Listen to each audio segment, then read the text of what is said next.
ስነ ስብሐቲሁ ለአምላክነ የአምላካችንን የምስጋናውን ውበት እንመልከት።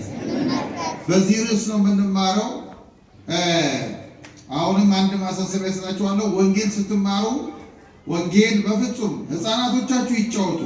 እነሱ እድሜያቸው ነው። አሁን ህፃናቱ የነፋሳዊ እድሜ ስለሆነ ባዮሎጂካል ኢንተረስታቸው የልጅነት ፍላጎታቸው የሚጋብዛቸው ለመሮጥ ነው። እየረበሹ አይደለም። እነሱ እንደውም ምናልባት እኔ ስናገራው እብድ ነው ምናምን ሊሉ ይችላሉ።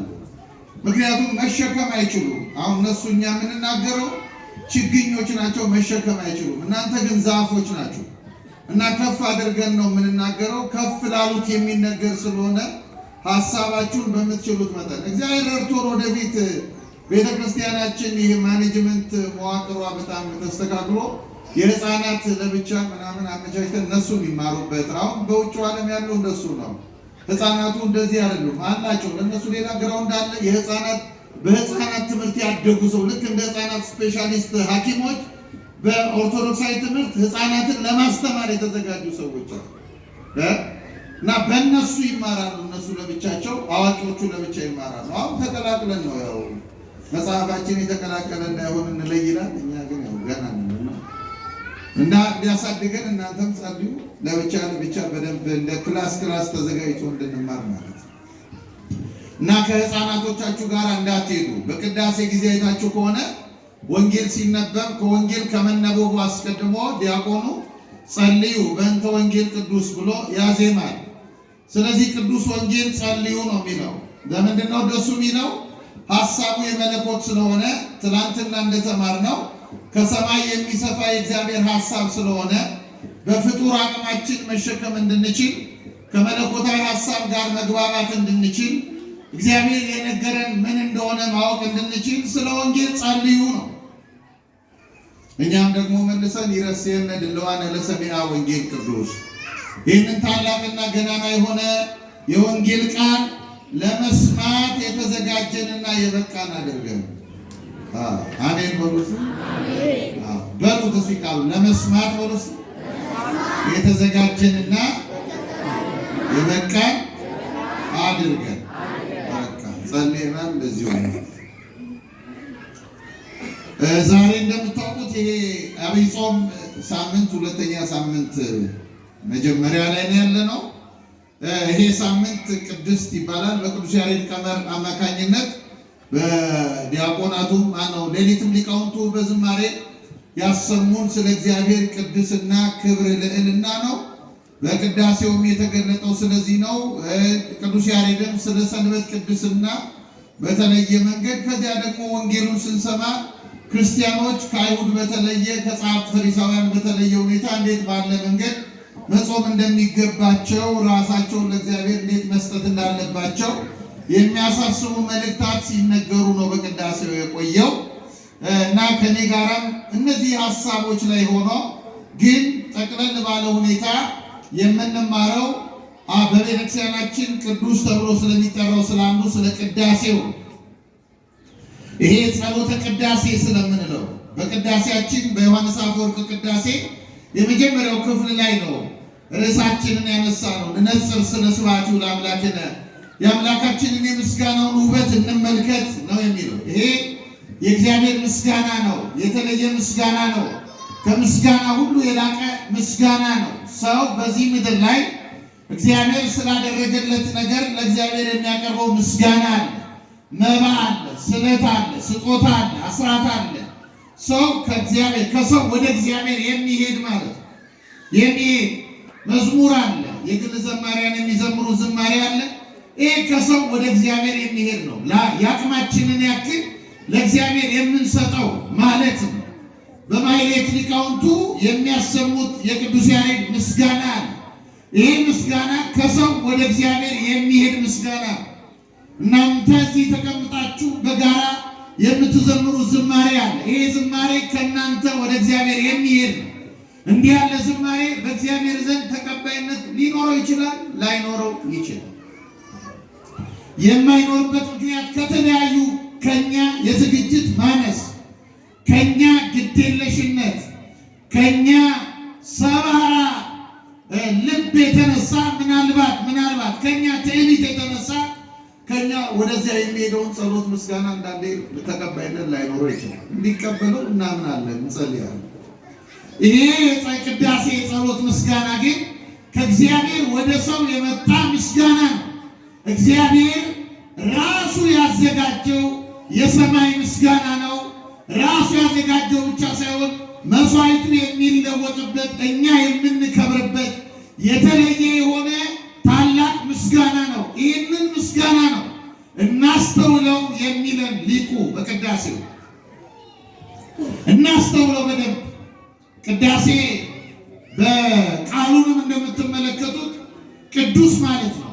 በቤተ ክርስቲያናችን በተለየ መንገድ ብቻው ቅዱስ ተብሎ የሚጠራ መጽሐፍ ቅዱስ ይባላል። መጽሐፍ ቅዱስ ብቻው።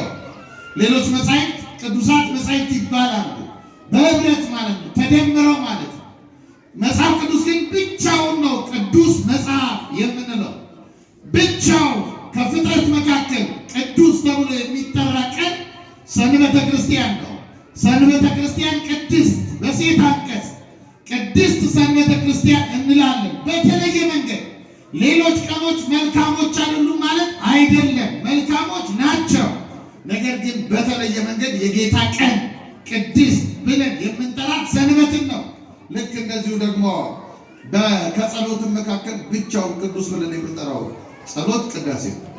የቅዳሴ ጸሎት በጣም ብዙ ምስጢራትን የምንማርበት ነው። ግን እኔ ጥቂት ሀሳቦችን እንደ ጊዜው ነው የምሰጣችሁ የማካፍላችሁ።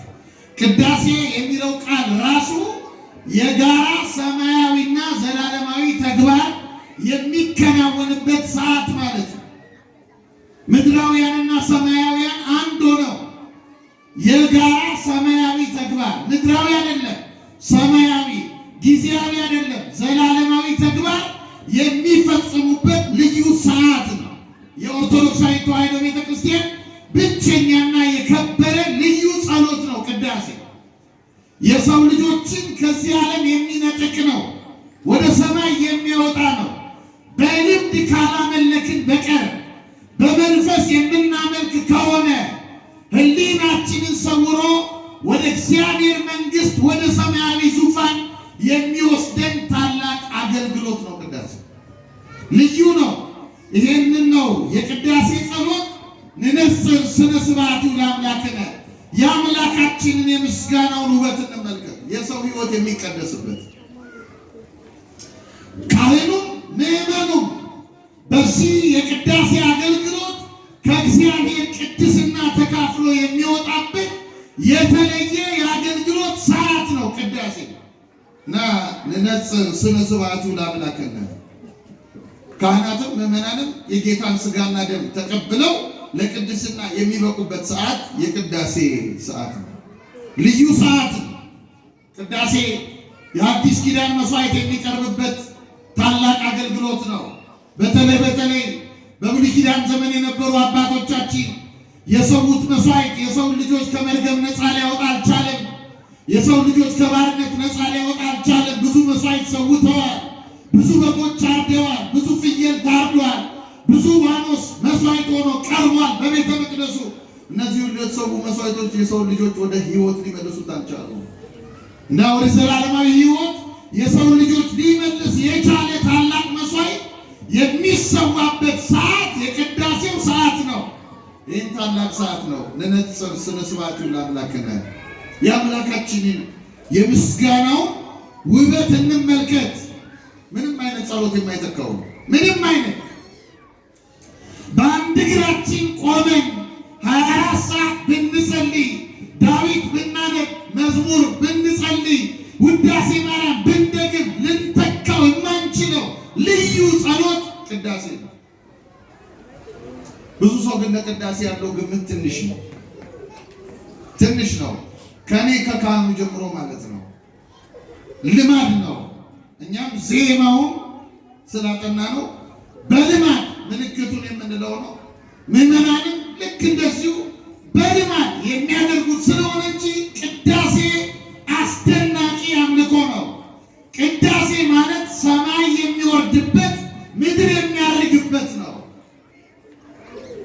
እየሰማችሁ እስቲ በሉት። ሰማይ የሚወርድበት ወይ ምድር የሚያርግበት። ምን ማለት መሰላችሁ? ሥላሴ የሚወርድበት እኛ ወደ እርሱ ክብር የምናደርግበት ማለት ነው። ይወርዳል፣ ሥላሴ ይወርዳል። በአካል ነው የሚወርደው። በአካል ቤታችን እንደሚገለጠው እንዳይመስላችሁ፣ አናየውም እንጂ ልክ እኔ እዚህ ጋር ቆሜ እንደምታዩት በአካል አምላካችን ሥላሴ መስዋዕቱ ላይ ይገኛል። የተመለከቱት ቅዱሳን አሉ። አይናችንን መድኃኔዓለም ያብራል። በዚህ አገልግሎት ያዩት አሉ። ይገርማቸው እግዚአብሔርን በክብሩ የተመለከቱት አሉ። መንበሩ ላይ ይሄ አገልግሎት ልዩ ነው። የሌሊቱ አገልግሎት በሙሉ ማህሌቱ፣ ሰዓታቱ፣ መዝሙሩ በአጠቃላይ ተጠቅልሎ ወደ ሰማይ ማኅተም አግኝቶ የሚያርግበት ትልቅ አገልግሎት ቅዳሴ ነው።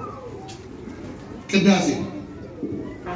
ለዚህ ነው ይህንን ታላቅ ምስጋና ንነጽር ስነ ስብሐቲሁ ለአምላክነ፣ የአምላካችንን የምስጋናውን ውበት እንመልከት እንይ። ልዩ ነው ቅዳሴ። ቅዳሴ ምስጋና ማለት ነው ቃሉ። አንዳንድ ቃላት እንሰማለን በቅዳሴያችን ውስጥ። በኢትዮጵያ ቅዳሴ ይባላል፣ በሶሪያ ደግሞ አኮቴተ ቁርባን ይባላል። ቁርባን ማለት በነገራችን ላይ ምስጋና ማለት ነው። ምስጋና ማለት መስዋዕቱን ቁርባን እንለዋለን በልማድ። የዚህ የታላቅ ምስጋና መስዋዕት ማለታችን ነው እንጂ አኮቴተ ቁርባን ማለት ምስጋና ማለት ነው።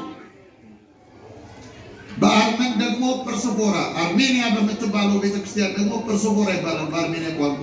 ይላል ቄሱ ሀበነ ንህበር በዘዚአከ መንፈስ ቅዱስ ወፈውሰነ በዝንቱ ጵርስፎራ።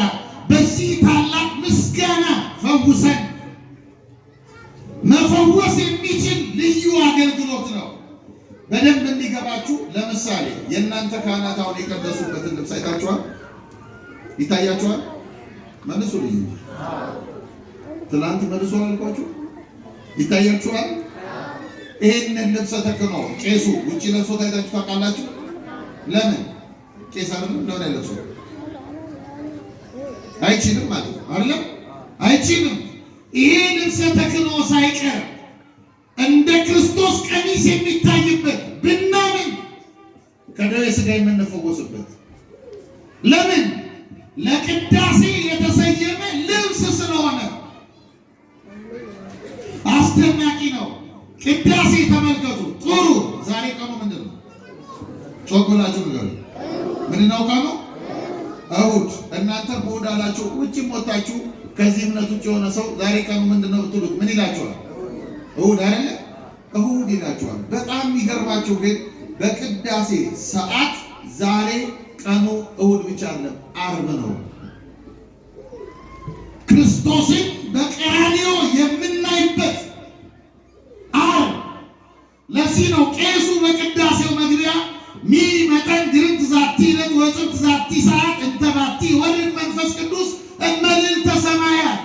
ይህቺ ሰዓት እንደምን የምታስደንቅ ናት! መንፈስ ቅዱስ ከላይ ከሰማይ ሰማያት የሚወርድባት፣ ይህንን ታላቅ መስዋዕት የሚሰውርባት፣ የሰው ልጆችን የሚያከብርባት። ወደ ቀራንዮ ነው ይዞ ነው የሚወጣው ቄሱ። ወደ ቀራንዮ እንደምነግራችሁ በትዝታ አይደለም፣ በአካል ነው ወደ ቀራንዮ የምንወጣው። በአካል ቀጥታ ወደ ኋላ። መስዋዕቱ ያኔ ክርስቶስ የቆረሰው ስጋው ራሱ ነው፣ ትኩሱ ነው የምንበላው። በመስቀል ላይ ያኔ የፈሰሰው ደሙ ራሱን ነው፣ ትኩሱ ነው የምንጠጣው። ይህን ታላቅ ምስጋና እናስተውለው። እግዚአብሔር መስዋዕቱን ለመቀበል ይወዳል። ወልድ ራሱን ለመሰዋት ይገለጣል። መንፈስ ቅዱስ ደግሞ ህብስቱን ወደ ሥጋ አምላክ ለመለወጥ ይገለጣል። ልክ በማኅፀነ ድንግል አካላዊ ቃል ሥጋን ሲዋሃድ በማኅፀነ ድንግል ሥጋን ለመክፈል ለማዋሃድ የተገለጠ እግዚአብሔር መንፈስ ቅዱስ ይህንን አገልግሎት ሊገልጠው ሊለውጠው ይገለጣል። ሥላሴ ያለው በዚህ በቅዳሴ ጊዜ ክርስቲያኖች መነጋገር አይደለም። በቅዳሴ ጊዜ ስልክ ማውራት አይደለም። በቅዳሴ ጊዜ የግል ጸሎት መጸለይ ይቻላል። እየሰማችሁ አይቻልም። ዳዊት ይዞ መቆም፣ መዝገበ ጸሎት ይዞ፣ ይሄ ፈሪሳዊነት ነው። ወዴት ትጸልያለህ? መንበሩ ላይ ሥላሴ ተቀምጦ የት ነው መጸለየው? ወዴት? ወደዚህ አገልግሎት። ለዚህ ነው ዲያቆኑ ያውጃል። ይህንን የካህኑን ቃል ያቃለለ በቤተ ክርስቲያን ውስጥ በክፋት የቆመ የሳቀ ወይም የተነጋገረ ቢኖር ጌታችን አምላካችን መድኃኒታችን ኢየሱስ ክርስቶስ እንዳሳዘነው ይረዳ። ስለ በረከት ፈንታ መርገምን፣ ስለ ኃጢአት ስርየት ፈንታ ገሃነመ እሳትን ከእግዚአብሔር ዘንድ ይቀበላል። ምን የሳቀ ወይም የተነጋገረ? ይሄን ቅዳሴ እናስተውል። ከኛ ጋር ህብረት የሚያደርገው ማን ስለሆነ? ሥላሴ። ሥላሴ ፍጥረት የሚቀደስበት ነው። ድንቅ ነው ቅዳሴ። ቅዳሴ ልብ በሉ፣ ዘላለማዊ ሕይወት ውስጥ መግባት ነው። አሁን ካህናቱ አይታችሁ ከሆነ ቅዳሴ ገብተን ወጣን ይላሉ እንጂ ጀምረን ጨረስን አይደል? ገብተን ወጣን። ለምን መሰላችሁ ገብተን ወጣን የሚሉት? የኛ ልቅ አይደለም። ቅዳሴ መላእክት ሲቀድሱ 24 ሰዓት አኮቴቶሙ ረፍቶሙ፣ ረፍታቸው ምስጋናቸው የሆኑ መላእክት ከሚያገለግሉት አገልግሎት ጥቂት ሰዓት እንዳቅማችን ተሳትፈን የምንወጣበት እንጂ ቅዳሴ አያልቅም። አሁን እኛ መቅደስ ዘግተን ስንወጣ አያልቅም ቅዳሴ። እየሰማችሁ ነው አይደል? አያልቅም። መላእክት ይቀጥላሉ። ከዚህ ዘላለማዊ ሐሳብ ከዚህ ዘላለማዊ ሕይወት መሳተፍ ነው ቅዳሴ። ነነጽር ስመ ስብሐቱ ለአምላክና የአምላካችንን የምስጋናውን ውበት እንመልከት። እኒህ ቅዳሴ 3 ክፍሎች አሉት። አንደኛው የዝግጅት ክፍል የሚባለው ነው። ሁለተኛው የትምህርትና የመልእክት ክፍል የሚባለው ነው። ሶስተኛው የምስጢር ክፍል ነው። ፍሬ ቅዳሴ የሚባለው በጣም ይገርማል። ገና ሌሊት ከቤተ ክርስቲያን ካህናቱ ቅዳሴ እንዲገቡ ሲሉ ደወል ያሰማል። ደወል፣ ይሄ ደወል አላርም ነው። እየሰማችሁ ነው? ምንድን ነው አልኳችሁ? ደወሉን ትሰሙታላችሁ። የድሮ እናቶች ጎበዞች ናቸው። እኔ ተወልጄ ያደግኩት አዲስ አበባ መርካቶ መሀል፣ ግን እናቴ ራሱ አስታውሳታለሁ። እዚያ ሌሊት ተደወለ ተነሱ ምናምን ስትለኝ ደወሉ አላርም ነው። ቤተ ክርስቲያን ጥሪ ነው እያደረገች ያለችው። ምን ኑ ተሰብሰቡ፣ ወደ ቀራንዮ ይዣችሁ ልወጣ ነው። እንዴት ሰው ይተኛል? እንደው ሰው ጤነኛው እንዴት ይተኛል? ጤነኛው በአንድ ሰንበት ሌላው ተውት። ደወል ልክ አይሁድ ለብሉይ ኪዳኑ ፋሲካ ለፋሲካው በግ እንደሚሰበሰቡት እኛ ለአማናዊው በግ ለክርስቶስ የምንሰበሰብበት ሰዓት ነው። ደወል ትመጣለች። ከዚያ በኋላ መቅደሱ ዝግጅት አለ። እነዚህ ካህናት የለበሱትን ልብስ ተመልከቱ። ቤተ መቅደስ ውስጥ ለቅዳሴ አገልግሎት የሚሰየሙ ነዋያት በሙሉ ጸሎት ይደረግባቸዋል። እየሰማችሁ ነው? ምን ይደረግባቸዋል? ጸሎት። ለምሳላችሁ ያኔ ጸሎት ከተደረገባቸው በኋላ ልብሶቹ ነዋያቱ በሙሉ ነዋየ ቅዱስ ይሆናሉ። የሚያምን ሰው የሚፈወስባቸው ይሆናል። የሚድንባቸው ከነፍስም ከስጋም ቁስል የሚፈወስባቸው። ይህ ብቻ አይደለም። ለካህኑ ለሚሰየመው ካህን ይጸለይለታል፣ ጸሎት ይደረግለታል። ተንበርክኮ ካህኑ እጁን ይናጻል፣ ይታጠባል። እጁን ከታጠበ በኋላ ራሱን ቢበላው ማድረግ አይችልም። ታውቃላችሁ? እየሰማችሁ ነው? ምን ነው? እየሰማችሁ ነው? ራሱን ቢበላው በልቶኛል አንዴ ልቀቅ ማለት አይችልም። አለቅ። ይሄ ሰዓት ማንን ልንቀበል? ሙሽራውን ክርስቶስን፣ ንጉሱን ክርስቶስን። እስኪ ተመልከቱ። ምድራዊ ባለስልጣን እንኳን ይመጣል ይባል። አሁን እዚህ ጠቅላይ ሚኒስትሩ ይመጣሉ ሞጆ ከተማ ቢባል ካድሬው 5 ቀን ጀምሮ ነው አስፋልት ሲያጥር የሚተው። ሌላ ቀን የማያጸዳው ዛሬ ያጸዳዋል። አሁን አይገባም እያልኩ አይደለም። ለምድራዊ ባለስልጣን ሰው የዚህን ያህል ከተዘጋጀ ሰማያዊው ንጉሥ ክርስቶስን ለመቀበል እንዴት ነው መዘጋጀት የሚገባ? እንዴት ነው መዘጋጀት የሚገባ? እንዴት ነው ማስተናገድ የሚገባ? ይደረጋል ዝግጅት። ከዚያስ አለፍ አለፍ ብዬ ነው የምነግራችሁ። ዝግጅቱ ይደረጋል። ይሄ ዝግጅት ከተደረገ በኋላ በጣም የሚገርመው ከቤተልሔም ይመጣሉ ካህናቱ። ከየት አልኳችሁ? ቤተልሔም ማን የተወለደበት ነው? ነገሩ እስቲ ኢየሱስ በሉ በሉ በደምብ አሰማችሁ። ኢየሱስ የተወለደበት ቤተልሔም። ከቤተልሔም ሲመጣ ዲያቆኑ ቃጭል ያሰማል። ምን እያለ ነው? ነዋ በግዑ ለእግዚአብሔር፣ ይኸው ዓለም የሚጠብቀው የነበረ በግ ኢየሱስ ተወለደላችሁ።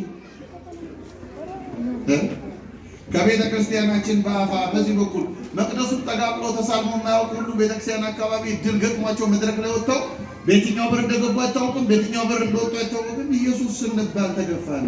የደንቆሮ ጥግ ነው፣ የድንቁርና ጥግ። ይሄው ተወለደ። ቤተልሔም እሱ ነው። ከቤተልሔም ኢየሱስ ተወለደ። ይስሐቅ የታለ በጉ ብሎ ነበረ። አብርሃም በጉን እግዚአብሔር ያዘጋጃል አለ። ዮሐንስ መጥምቅ ደግሞ በጉ ይኸው እግዚአብሔር ያዘጋጃል። አዋጅ እየነገረን ይገባል። ከዛ መቅደስ ውስጥ ከገቡ በኋላ መቅደሱን በደንብ መንበራችሁን አይታችሁታል? አይታችሁ ታውቃላችሁ? መንበሩ ስንት መስኮት አለው? መንበሩ ፈተና ነው ዛሬ። ስንት አለ መስኮት? መንበሩ ስንት መስኮት አለ? 6። በቃ ሌላ ቀን በደንብ ይሁት። እሺ መንበሩን ይሁት። የእናንተ ነው፣ ይሁት በደንብ የእናንተ ነው። የምዕመናን የካህናት ብቻ አይደለም። በአጠቃላይ ግን መንበሩ 4 መስኮት አለው። አንደኛው መስኮት በስዕለ ማርያም ይዘጋል። በማን አልኳችሁ? በማን? ይሄ መቅደስ የማን ነው? ማን ይባላል? ቤተ መቅደስ ሚካኤል ነው አይደል? አይደል? ለምን የሚካኤል ስላልተቀመጠ? ለምን? መድኃኒዓለምም ቢሆን ቤተክርስቲያኑ የሚቀመጠው የእመቤታችን ስዕል ነው። ለምን? ለምን ይመስላችሁ? ይሄ ቀኖና ሐዋርያት ነው። 2 ምክንያቶች አሉት። አንደኛው መንበሩ ቀራንዮ ነው። ቀራንዮ መስቀሉ ስር እመቤታችን ለመኖሯ ማሳያ ነው። ሁለተኛው ሐዋርያት መንፈስ ቅዱስን ሲቀበሉ ድንግል ማርያምን መካከላቸው አድርገው ነው የተቀበሉት። ስለዚህ የትኛውም ቤተ መቅደስ መንበሩ ላይ ስዕለ ማርያም ይደረጋል። ማርያምን ስለምናመልክ ግን አይደለም። አምላካችን ሥላሴ ነው አይደል? አይደል? አምላካችን ሥላሴ ነው። አሁን ይችን ስለሚያነሱ ነው እዚህ ቲክቶክ ላይ ምኑ ላይ ማለት መንበሩ ላይ የምናስቀምጣት ቤታችን ለዚህ ወዳጆች። ይሄ ብቻ አይደለም። መንበሩ 3 መስኮቶች አሉት። እናንተ አታዩም፣ መጋረጃው ይዘጋል። 2 ቄሶች መስዋዕቱን ይዘው መንበሩን ይዞራሉ እና በ3ቱ መስኮቶች ይቀባበላሉ። እናንተ አታዩም እምላችሁ፣ ከእናንተ የሚሰወር ምንም የለም። ምንም ከምስጢራት ተካፋይ እየበላችሁ ምን ይሰወራችኋል? ምዕመናን መቅደሱን ቤተክርስቲያን የምትዘጋው ከምዕመናን የሚሰወር ነገር አንዳንድ ምስኪን ቄስ አለ ይመስለዋል። እሱ አይደለም። መቅደሱን የምትዘጋው ቤተክርስቲያን በመጋረጃ ጌታ ሲሰቀል ፀሐይ ምን አለች? ምን አለች? የጌታዬን እርቃን አላሳይም ብላ ጨለመች። ቤተክርስቲያን ያንን ለማሳየት ነው መጋረጃ መዘጋው እንጂ ከምዕመናን የሚሰወር ምንም ምስጢር ራሱን የገለጠላቸው አምላክ ምኑን ይሰውራል? ምንም። በ3ቱ መስኮቶች 2 ቄሶች መስዋዕቱን ይቀባበላሉ። እነዚህ 3ቱ መስኮቶች የሐና የቀያፋና የጲላጦስ አደባባዮች ናቸው። ኢየሱስ በእነዚህ 3 ፍጡራን ችሎት መቅረቡን እያሳዩ ነው። እየሰማችሁ ነው ምዕመናን? እየሰማችሁ ነው? ቅዳሴ በደንብ የተረዳ ክርስቲያን በፍጹም መናፈቅ አይሆንም። በፍጹም ጌታችን በእነዚህ 3 ፍጡራን እንደ ወንጀለኛ ለፍርድ መቅረቡን እያሳዩ ነው። ካህናቱ እያሳዩ ነው። ከዚያ በኋላ ይሄን ካደረጉ በኋላ አሐዱ ይላል ቄሱ። ምን ይላል አልኳችሁ? አሐዱ አብ ቅዱስ፣ አሐዱ ወልድ ቅዱስ፣ አሐዱ ውእቱ መንፈስ ቅዱስ። አሐዱ ሲባል እናንተ ምን ታደርጋላችሁ? እየመጣችሁ ስትሰሙ ምንድን ነው የምታደርጉት? ምን ታደርጋላችሁ? ለምንድን ነው የምትቆሙት? እሺ ቄሱም ይቆማል። ቀጥ ብሎ ነው የሚቆመው። ይኸው ቀጥ ይላል፣ እጁን ይዘረጋል። ይህ ሰዓት የምስክርነት ሰዓት ይባላል። ቄሱ አሐዱ አብ ቅዱስ፣ አሐዱ ወልድ ቅዱስ፣ አሐዱ ውእቱ መንፈስ ቅዱስ ማለት የሚያምንበትን አምላክ እየመሰከረ ነው። የማምነው በዚህ አምላክ ነው። ምክንያቱም ቅዳሴያችን ራሱ ስርዓተ ቅዳሴያችን ኑፋቄ ያለበት ቄስ አይግባ ቅዳሴ የለበትም መግባታችን ምስክርነት ሰጣል፣ ያውጃል። እማምነው በዚህ ነው፣ በልዩ ሶስትነቱ በባህሪ አንድነቱ የዘላለም አምላክ የሆነ አብ ወልድ መንፈስ ቅዱስ አምላኬ ነው ይላል። ቀጥ ብሎ መቆሙ ደግሞ እምነቱ የማይናወጥ መሆኑን ማሳየቱ ነው። ጌታ ቃሌን ሰምቶ የሚተገብር እርሱ የሚሰራ እሱ ቤቱን በዓለት ላይ የሰራ ብልህ ሰው ይመስላል። ነፋስ ነፈሰ፣ ጎርፍም ጎረፈ፣ ቤቱ በዓለት ላይ ስለሰራ አልወደቀም። የማይወድቅ እምነት። ምዕመናን እናንተም ቆማችሁ ከዚያስ በአማን አብ ቅዱስ ብላችሁ ተሰጥኦ ትመልሳላችሁ። ይሄ ምንድን ነው? አዎ ቄሳችን ሆይ የእኛም እምነት እንዳንተ እምነት ነው። የእኛም እምነት የማይናወጥ ነው። የእኛም እምነት ምንፍቅና የማይወስደው ነው፣ የሚጸና ነው፣ የጸና ነው። ታዲያ የኛው ክርስቲያን እንዴት መናፍቅ ነው? እንዴት ይሆናል? እንዳልኳችሁ እኛ ልምድ ነው ዝም ብለን በልማድ ስለምንመላለስ የተጎዳ ነው። በዚያ ክርስቲያን አያችሁ፣ ልብ ነገር ያፈልቃል፣ አንደበት ነገር ያንጸባርቃል። በልብ የምናምነው በአፋችን እንመሰክራለን፣ ምስክርነት ይሰጣል ቄሱ በቅዳሴ። ተመልከቱ፣ ኢየሱስ አሁን ከቤተልሔም መጣ፣ ቀራንዮ አደባባይ ቆመ። የት ቆመ? ቀራንዮ፣ መንበሩ ቀራንዮ ነው። ቆመ ክርስቶስ። የሚቀድሰው ቄሱ አይደለም። ሁለቱ ቄሶች በነገራችን ላይ ሁለቱ ቄሶች እንደ ዮሴፍና እንደ ኒቆዲሞስ የተሰቀለውን አምላክ ከመስቀል ለማውረድ የሚሰየሙ ናቸው እንጂ ቀዳሹ ራሱ ክርስቶስ ነው። የነገ ራሱ ክርስቶስ ነው የሚቀድሰው። ለዚህ ነው ከኔነሽ ምስጋና ነው የምንለው።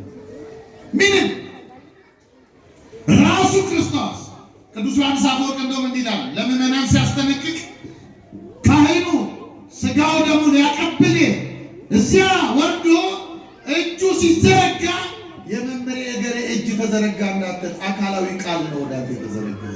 ክርስቶስ ነው የሚዘረጋው።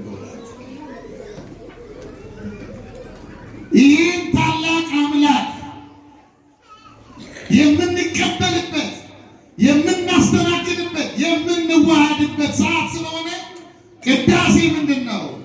ልዩ ምስጋና ነው። ንነጽር ስለ ስብሐቱ ለአምላክነ የምስጋናውን ውበት እንመልከት። እንይ በቅዳሴ ሰዓት ሐዘን የለም። እየሰማችሁ ነው? ሐዘን የለም፣ ደስታ ብቻ። ምድራዊ ነገር አናጣጥምም። እናቴ በቅዳሴ ጊዜ ስለ ሽሮ፣ ስለ በርበሬ፣ ስለ ዘይት፣ ስለ ኑሮ ውድነት፣ ስለ ምናምን የምታስቢበት ሰዓት አለ። ከዚያ ውጪ ነው። በሰማይ ያሉ ልበክሙ፣ ልባችሁን በሰማይ አኑሩ። በሰማይ ቅዳሴ የኦርቶዶክሳውያን ልዕልናና ትህትና በህብረት የሚታይበት ነው። ኦርቶዶክሳውያን ልዑላን ናቸው። በልዕልናቸው የማይመጻደቁ ደግሞ ትሑታን ናቸው። ልዕልናቸውን ለመግለጥ ካህኑ ምን ይላል? አልዕሉ አልባቢክሙ፣ ልቡናችሁን ከፍ ከፍ አድርጉ ይላል። ትህትናቸውን ለመግለጥ ደግሞ አትሕቱ ረሰክሙ፣ ራሳችሁን ዝቅ ዝቅ አድርጉ። እመቤታችን ያሳየችው ድንግል ማርያም ሁለቱንም ገልጣለች። ልዕልናዋንም ትህትናዋንም። ልዕልናዋን ስትገልጥ ምን አለች? እስመ ገብረ ሊተ ኃይል አብያተ፣ በእኔ ታላቅ ስራ አድርጓልና አለችና፣ ትህትናዋን ስትገልጥ ደግሞ እስመ ርእየ ሕማማ ላመቱናሁ፣ የባሪያይቱን መዋረድ አይተዋልና። ይህም ታላቅ ክብራችንን የምናይበት የምናጣጥምበት ሰዓት ቅዳሴ ነው። ቅዳሴ ክርስቲያኖች ክርስቶስ ከልደቱ ጀምሮ እስከ ምጽአቱ ድረስ የሚታይበት ነው። እስከ ምጽአት የክርስቶስ ማዳን አጠቃላይ ቤዛነቱ የሚገለጥበት ነው። ከዛ ሁለተኛው የትምህርት ጊዜ ነው፣ የመልእክት ክፍል ነው። በዚያ መልእክት ክፍል የሐዋርያት ሥራ ይነበባል፣ የቅዱስ ጳውሎስ መልእክታት ይነበባሉ፣ የሐዋርያት የነ ጴጥሮስ መልእክታት ይነበባሉ። ይሄ ሰዓት ምንድን ነው ብትሉኝ ምዕመናን አንደኛ ራሳቸውን እንዲያስታውሱ ሕይወታቸውን እንዲመለከቱ፣ ሁለተኛ መባቸውን እንዲያወጡ፣ አስራታቸውን እንዲያወጡ፣ ቤተክርስቲያናቸውን እንዲያግዙ፣ እንዲጠብቁ እንዲህ ያሉ መልእክቶችን ቤተክርስቲያን ታስተላልፋለች። ከዚያ በኋላ ወንጌል ይነበባል። ምን ይነበባል? ወንጌል ሲነበብ አይታችሁ ከሆነ ቄሱ እጁን ከፍ አድርጎ ነው አይታችሁታል። ሲያነብ ከመቅደስ ሲወጣ አይታችሁታል። እጁን እንዲያርጎ ሲወጣ አይደለም እንደዚህ ዞት ሲወጣ አይታችሁ ታውቃላችሁ? አይ እንደዚህ ከፍ ምን እያለ እንደው ታውቃላችሁ? ቄሱ እጁን ከፍ ሲያደርግ ይሄ ወንጌል ከኪሴ ያወጣሁት አይደለም፣ ይሄ ሰማይ ነው ወንጌል መንግስተ ሰማያት የመንግስተ ሰማያት ወንጌል ነው የኔ አይደለም። ወንጌል ሲነበብ ምን ይደረጋል? ጧፍ ይበራል አይደለም? ይበራል አይበራም? ይበራል አይበራም? ለምንድን ነው ጧፍ የሚበራው? ለቄሱ እንዲታየው በደንብ መብራትም በርቶ የመቅደሱ ምን ይበራል? ጧፍ የሚበራው በጨለማ ይኖር የነበረ ሕዝብ በክርስቶስ ብርሃን አየ እያለች ነው ቤተክርስቲያን። አሁን የኛ ቤተክርስቲያን ክርስቶስን አሰብከው በጨለማ ይኸው ክርስቶስ ብርሃን ሆነለት አዲስ ወንጌል ሰጠው እያለች ነው ቤተክርስቲያን። መንፈስ ቅዱስ ጥላ ይዘረጋል። መንፈስ ቅዱስ ከላይ ከሰማይ ሰማያት ወረደ፣ በመካከላችን ተገኘ። በመቅደሳችን ላይ ግርማው ተገለጠ። የዲያቆኑ ምስባክ እንደሰማ ነው። በደመና ይገለጥ የነበረ የእግዚአብሔር ክብር ታሪኩ ተለውጦ በክርስቶስ አማካኝነት መንፈስ ቅዱስ ከኛ ጋር የሚዋሃድበት መቅደስ ሆነ። መቅደሱ እስቲ ተአምረ ማርያም በሰንበት ከቅዳሴ በፊት ነው በኋላ የሚነበሩ እስቲ በኋላ ምትሉ ምን ነው?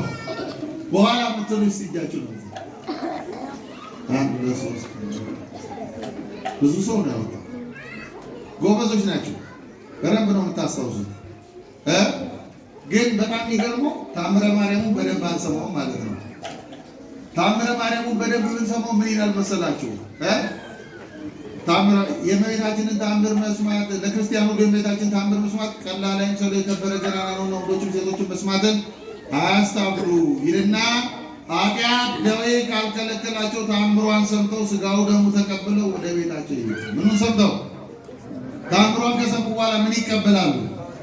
በጣም ጥሩ። ስለዚህ ተአምረ ማርያም በፊት ነው በኋላ የሚነበሩ? በፊት። አሁን በኋላ ያነበቡላችሁ እናቴ ለሰነፎች ትሪትመንት ምንድን ነው? ስታርተር የሚባል ምግብ አለ። ማባቢያ ነው እያረፈዳችሁ ስለምትመጡ ሌሊት ነው የሚነበበው። ምን ላመጣ ፈልጌ ነው? ተአምረ ማርያም ግን ተመልከቱ። በቤተክርስቲያናችን ተአምረ ማርያም በቅዳሴ መሀል አይነበብም። ተአምረ ማርያም እንኳን የእመቤታችን ተአምር እንኳን መዳረሻ ነው፣ ዋና አይደለም። የቅዳሴው የአምልኮ ማዕከል ማን ነው? ኢየሱስ። እርሱም ነው የምናመልከው፣ ሌላ የለም። ከዚያ መልእክቱ ከተነበበ በኋላ ጻውኑ ክርስቲያን ብሎ ምስጢር ሀት የሚሳተፉ ክርስቲያኖች የሚሰበሰቡበት ሰዓት አለ። ይሄ ሰዓት የተለየ ነው። አሁን ይሄ ሰዓት ሰዓተ ድርገት፣ ሙሽሮች ለክርስቶስ ሙሽራ የሚሆኑበት ሰዓት። ቅዳሴ ለቤተ ክርስቲያን የሰርግ ቀን ነው። የምን ቀን አልኳችሁ? አቤት የሰርግ። እኛ ምዕመናን ለክርስቶስ ሙሽራ የምንሆንበት። አሁን ሰው የሰርጉ ቀን ካልሞተ በቀር ይቀራል? ነገሩ በመድኃኒዓለም ይቀራል? ያገባችሁ ሰዎች የተዳራችሁ የሰርጋችሁ ቀን እንደው ጉንፋን ይዞኛል በቃ ሌላ ቀን እመጣለሁ ብላችሁ ትላላችሁ? አይገርም? አሁን የነፍሳችን ሰርግ ቀን ነው የምናስታውለው ቅዳሴ ስንቀር ወዳጅ። በሰንበት የሰርግ ቀን ሙሽራው ክርስቶስ አንድ ልጅ እንዲህ ይላል፣ ይህ ሙሽራ ድንቅ ሙሽራ ነው። የዚህ ዓለም ሙሽሮች በሰርጋቸው ድምተኛ ይጠራሉ፣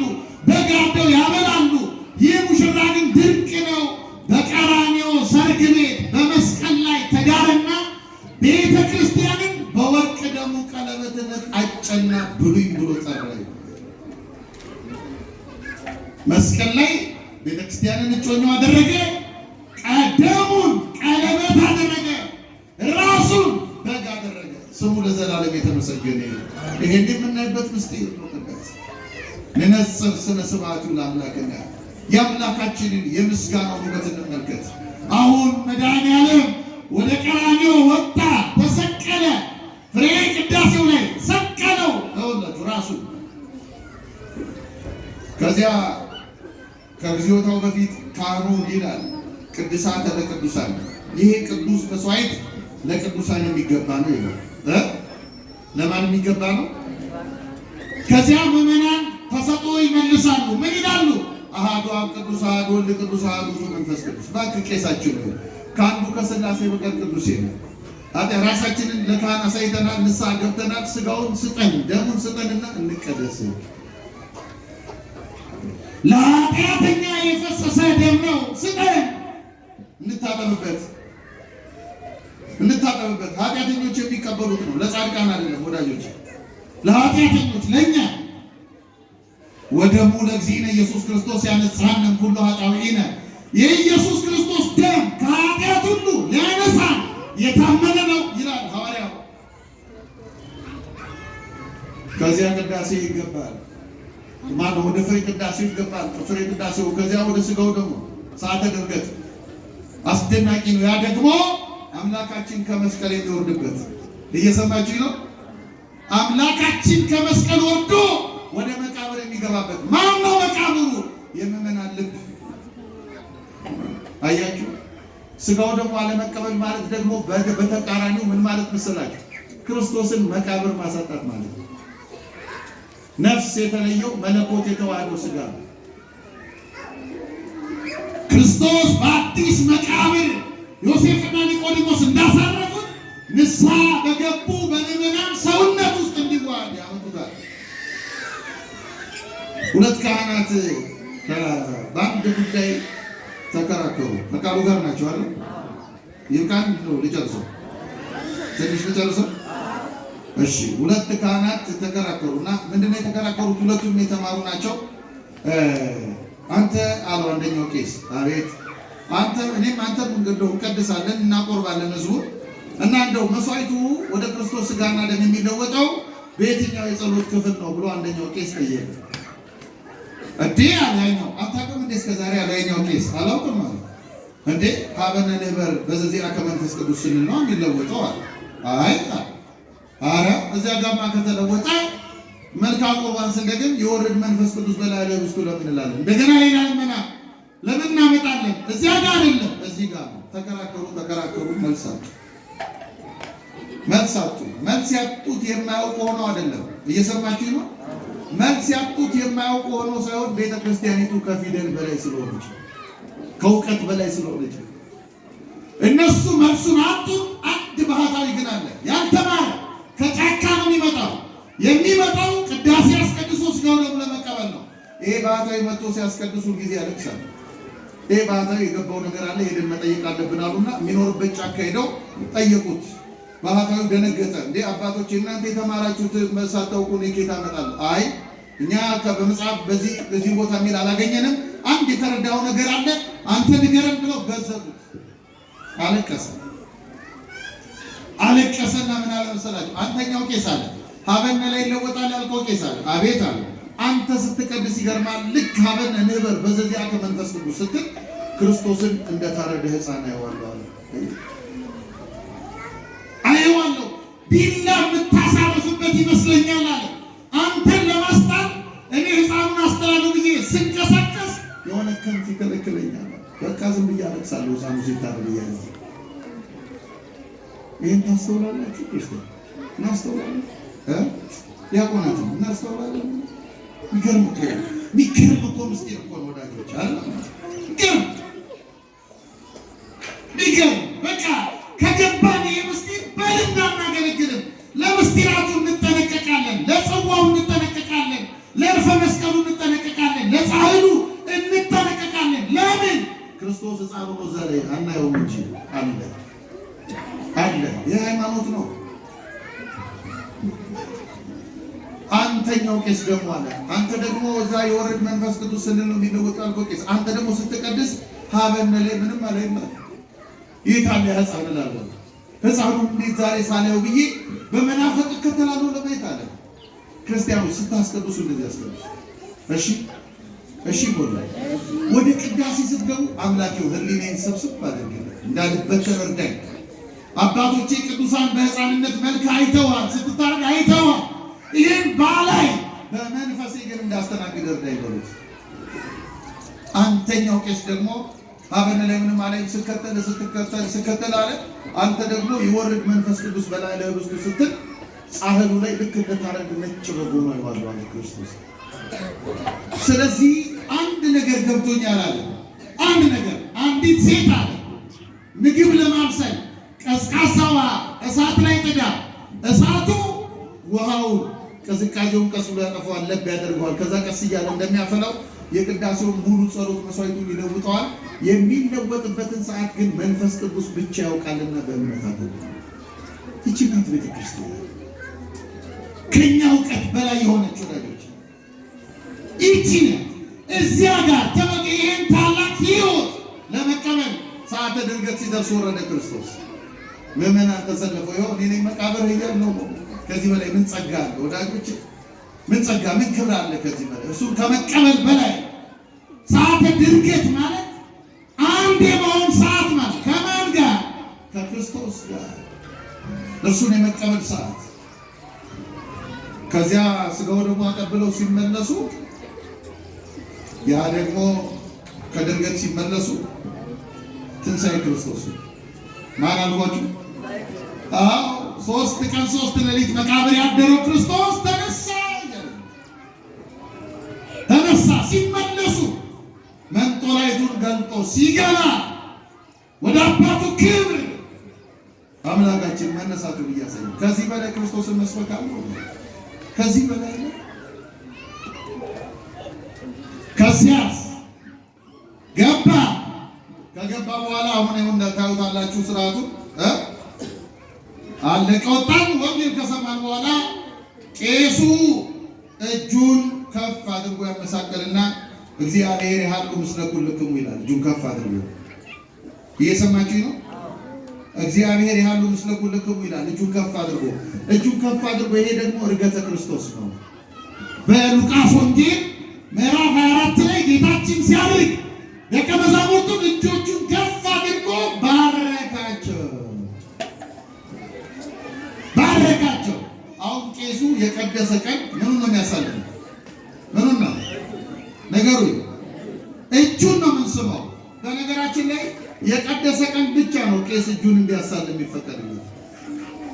መንገድ ላይ እጁን ማሳል አይችልም። መስቀል ነው የሚያሳልፈው። ቤቱ ረስቶ ከሆነ ይቅርታ ሶሪ ብሎ ነው የኔታ ማለት አለበት። እጁ ላይ ሰጥ እጁን ለምን ነው የሚያሳልመን? የክርስቶስ ደም ተነክሮ ነው የወጣው። የዳሰስኩትን አምላክ ዳሹ እያለ ነው። መቅደሳችን ውስጥ ክርስቶስ በመልክዓ ኅብስት ይታያል፣ በአካለ ኅብስት ይዳሰሳል። እጁን ባርኮ በቃ ከፍ ማድረጉን ያሳየን። ከዛ እቱ በሰላም አይደለም ይለው ዲያቆን አይደለም። ምን ማለት ነው? እቱ በሰላም ወዴት ወደ ቤት መሆኑን ማን ነገራቸው? ጎበዞች ናቸው ምዕመናን። ከግዕዝ ይችን ያውቃታል ያለ ተርጓሚ እንትናታ ፍላጎት የምታስፈጽም ስለሆነች እቱ በሰላም እሱ ሰም ነው። ወደ ቤት ግቡ አይደለም። ይኸውላችሁ ቅዳሴ 3 አዋጆች አሉ። አንደኛው ነሱ ወመኑስ በቀርበት ይእቲ መንግስተ ሰማያት ቀርባለችና ንስሐ ግቡ። ሁለተኛው ደግሞ ብሉ ነው። ብሉ ስጋውን ብሉ ደግሞ ሶስተኛው ነው። ዲያቆኑ ምን እያለ ነው? ንስሐ ከገባችሁ ስጋው ደግሞ ከተቀበላችሁ እቱ በሰላም ወደ እግዚአብሔር መንግስት በሰላም ያግባችሁ። ወዴት አልኳችሁ? ቤተክርስቲያን ከሰበሰበች በኋላ ወደ ላይ። ለዚህ ነው በዚህ በቅዳሴ ማርያም አዳፌ ነፍስ ኦ አንትሙ ሕዝበ ክርስቲያን በከመ ተጋባይክሙ በዛቲ ዕለት ከማሁ ያስተጋባይክሙ በደብረ ጽዮን ቅድስት ወበኢየሩሳሌም አጋዚ። እናንተ የክርስቲያን ወገኖች ሆይ በዚህ እንደተሰበሰባችሁ ነፃ በምታወጣ በኢየሩሳሌም ሰብስባችሁ ወዳጆቼ ለነጽር ስነ ስብሐቱ ለአምላክና የአምላካችንን የምስጋናውን ውበት እንመልከት፣ እናስተውል። የፈለገ ቢሆን በሰንበተ ክርስቲያን ሌሊት መታችሁ አስቀድሱ። እሺ ክርስቲያን፣ እሺ ሁሉ የፈለገ ያው ልጆቼ ተኝተዋል እንዳትሉ ጀርባችሁ ላይ አስተኛቸውና መጥተው እዚህ ምንጣፉ ላይ ተኙ። ሲነቁ ግድ የለም መስቀሉን ይሁት። ሲነቁ ጣኑ አፍንጫቸው ይዋል። ሲነቁ ይህን የሰማይ ስርዓት ይመልከቱት። ነገ የለፋችሁባትን የደከማችሁባትን ሃይማኖትና ቤተክርስቲያን እንዲቀበሉላችሁ። ይህ ዘመን ከባድ ዘመን ነው። ፖስት ሞደርኒዝም አደገኛ ዘመን ነው እና የሚያስቀድሱ ልጆች የምናገኘው ስናስቀድስ ነው። እናንተ ተኝታችሁ ወዳጆች የለም። አሁን አንዳንድ ሰዎች ምን ይላሉ? እስቲ ልጄን አቁርቤ ልምጣ። እኔ አሁን አዲስ አበባ እንኳን እየቀረ ነው በተክሳጽ በምን ግን እጄ አቁርቤ ልምጣ ይሮጣሉ እንዳይመለሱብኝ ክው ብለው መጥተው እዚህ ድረስ ይላሉ። ልጆቻቸውን አስጠጉ፣ ጨረሱ፣ ሮጡ ሄዱ። እኔ ግን የሚገርመኝ እንደው ታውቃላችሁ? እሺ አንደኛ ልጄን አቁርቤ ልምጣ አይባልም። ይሄ ብስኩት አይደለም፣ ከረሜላ አይደለም። ለልጄ ብስኩት ልግዛ፣ ለልጄ ከረሜላ ልግዛ ይባላል። ልጄን አቁርቤ ልምጣ እኔም ራሴም ልቆርብ ይገባኛል ብለን ማዘጋጀት ያለብን ራሳችን። ሁለተኛ አሁን ልጆቻችን እንደው አይበለውና ማለቱ ግን አይቀርም። አንድ ቀን እማዬ አንቺ ግን የምትቆርቢው መቼ ነው ብትልን ምን እንመልስላታለን? ምን ከረሜላ ነው የሕፃናት ነው ልንላት? አያችሁ ክርስቲያኑ። ስለዚህ እናስቀድስ። በሰንበት አትተኙ። ቤተክርስቲያን መታችሁ አስቀድሱ። አሁን ስመጣ ሌሊት አይቻለሁ። አንዳንድ ጎበዝ ምዕመናን አይቻለሁ እየሮጡ ሲመጡ ጥሩ አስቀድሱ። አትተኙ። ይምጡ፣ ልጆቻችሁን እዘሩ። ብልጥ በታችሁ እዚህ አስቀድሳችሁ ከዚህ ታላቅ ሰማያዊ ምስጢር እየተሳተፋችሁ መኖር። ስጋው ደግሞ የሚናፍቃችሁ ስታስቀድሱ። ካላስቀደስን ልንቀበል አንችልም። ቄሱ ስላዘዘን ብቻ ልንቀበል አንችልም። ስናስቀድስ ይናፍቀናል ይህን ሕይወት መቀበል እና ይህን ታላቅ የምስጋና ጊዜ ይህን ታላቅ ፍጥረት የሚቀደስበት ቤተክርስቲያን ፍጥረታትን ለእግዚአብሔር ሳይቀር ሕያው መስዋዕት አድርጋ የምታቀርብበት ልዩ አገልግሎት ነው። ይህንን የምስጋና ጊዜ እንመልከተው። አምላካችን እግዚአብሔር ይህን ታላቅ ከእርሱ የተቀበልነውን የሰማይ ምስጋና እንድናስተውለው እና ከዚህ ታላቅ ሕይወት እንድንሳተፍ እንድንበረታ መንፈሳዊ ጉልበቱን መድኃኔዓለም ያድለን። ስላስተማረን ስሙ የተመሰገነ ይሁን። እግዚአብሔር ይመስገን። በጣም ሞጆ ከመጣው ረጅም ቅርብ ናት ለአዲስ አበባ፣ ግን በጣም ረጅም ጊዜ ነው። አንድ 10 ዓመት የሆነ